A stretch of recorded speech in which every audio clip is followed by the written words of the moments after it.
Hello, my name is Tyler Waslawski, and I'm here to talk about the homeless situation within the community of Lansing, Michigan.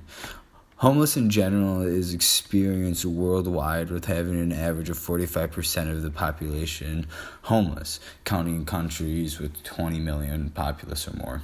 With Egypt and Australia having over 10% of their population being homeless, it shows the crisis of the situation. Not only that, but in the U.S. alone has over 500,000 people affected with this situation. Talking more specifically about Michigan, which has a roughly population of 10 million people, there are about 8,400 people that do not have shelter throughout the year. This causes issue with weather, especially when the season changes. Winter right around the corner can be very crucial to a homeless person's situation. It can cause fatalities, which is roughly about 100 fatalities according to the U.S. Interagency Council on Homelessness. The 8,000 people in Michigan that are homeless, about 500 of them come from Lansing. Out of those 500 now, 29 of them are 25 years or younger. That is not even including the pregnant women within the community. Thankfully, there are multiple organizations that can contribute to this crisis in the area. Some of these include City Rescue, Mission of Lansing, Haven House, Loaves of Fishing, and multiple more. I was able to talk with one of these homeless people within the Lansing community named Hank. His name, of course, is changed for confidential reasons. I asked him a couple questions about the toughest problems he faced about being homeless, which he stated were to find shelter for poor weather and trying to find support within the community. I also asked him where he went to go find this shelter. He mentioned that he stayed in various parks around the area that he can find, or shelters within the community that were named previous. I was also able to contact a City Rescue Mission of Lansing and talk with the Director of Communications, Laura Grimwood. I was able to ask her multiple different questions about the mission of City Rescue, along with other processes that they go about to provide excellent service within the community. Her mission statement, in her own words, were to meet physical and spiritual needs in Michigan's capital area. And from that, you can definitely see the impact that City Rescue has had in the community, providing 108 years of that excellent service. Going along talking with Mrs. Grimwood, I was able to conclude about a couple problems. Some of these problems tend to be about the housing capacity of them, having women and children's shelters about 80 max capacity and men's shelter around 38. Not only does the number of people that are able to stay pose a threat, but the duration of their stay also can have a detrimental effect towards them. Having the women and children stay about 4 to 8 months depending on their mental stability and physical capabilities, along with the men's shelter only holding 30 days, which is a little different depending on the situation of their conditions. Having these problems, I went on creating a business model to try to attack these head-on. Some of them, I was able to point out key partners, activities, resources, and different propositions of how to induce and conclude situations to aid them. Some of the key partners, of course, are City Rescue Missions, Loaves and Fishes, and other organizations throughout the community. Some of these activities that I'll be talking about are to spread awareness of the situation that we have going on.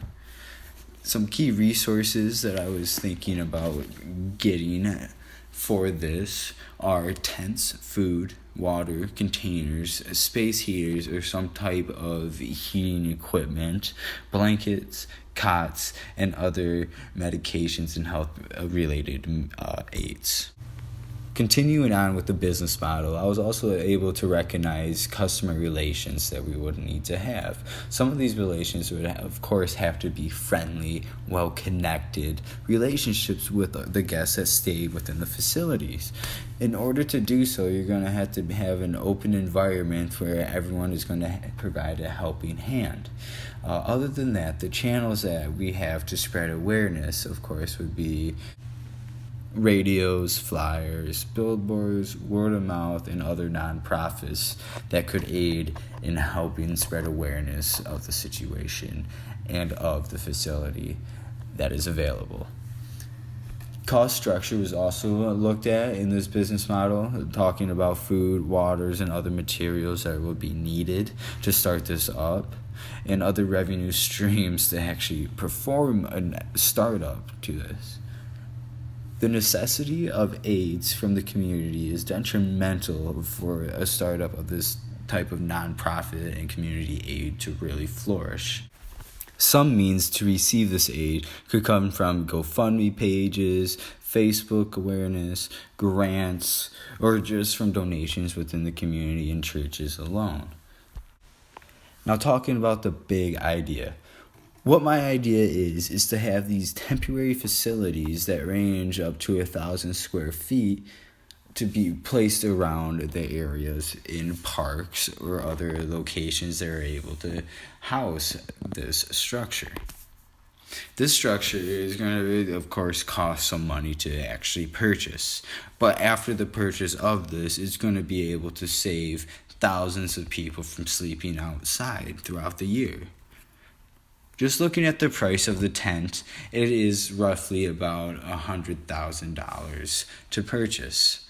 Space heaters now, especially during the winter time, are needed to provide heat for the guests and the workers that are aiding in the community. These space heaters are going to need about 5,000 BTUs, which are the index that rate heat exposure per square footage. That is going to be roughly around $300 to purchase that machine. The cots and blankets are another needed material to provide the best care for our guests. This could range up to about $5,000 for 60 guests to provide blankets and cots for them to sleep on. Now, we also have to look at the cost of renting the actual spot for the tent to be set up.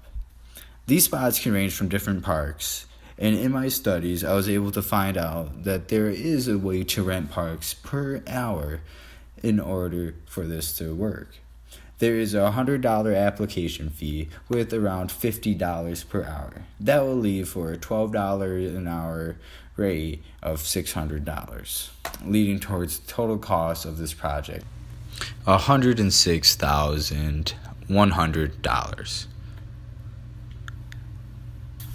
Going forward, risks were also looked at for this situation.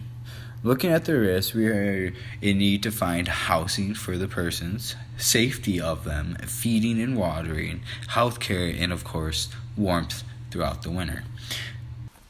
These will have high impacts on the success of this project. Looking throughout the chart, you can see other risks that pose threats for this as well. Now, one of the big issues with this project is, of course, to try to spread awareness. Looking at that, I was able to conclude that the best way to do so would be through local news and radio stations. I was also able to develop a rough draft of a GoFundMe page. Looking at it, I was able to express the need of the homeless situation within Michigan and, of course, the Lansing community of itself, giving information about the city rescue mission of Lansing and other details to help people recognize the situation at hand and hopefully able to have them donate their time and money towards the cause. In conclusions, the means to require facilities that are transportable and durable will cause change within the homeless community, providing 60 plus people with shelter and warmth from the weather. This will lead to hopefully a change in the casualties and fatalities of the homeless lifestyle, lowering that rate. This idea is still in the starting process as of today. That is why it is so important to spread awareness about the situation within not only your community, but of the whole country as a whole. Thank you for your time and thank you for your effort. There are other ways to help besides just donating money. One can also donate their time at one of these homeless shelters, providing aid towards the people of need.